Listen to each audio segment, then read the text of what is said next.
میرا نام صباح نصر ہے اور میرے ابو کا نام بشارت احمد ہے.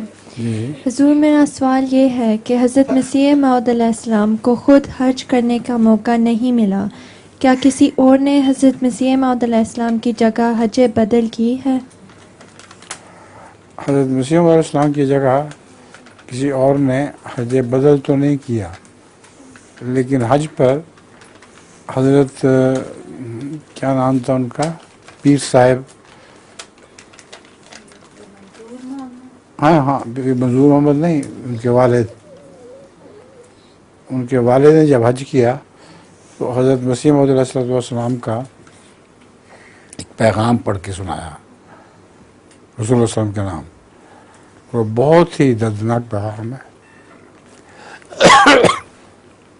ایسا پیغام تھا کہ وہ سارے 7 روز لے جاتے تھے. تو وہ بدل ہے آپ کا حج. اس سے زیادہ آپ کو حج بدل کا موقع نہیں ملا کسی کو.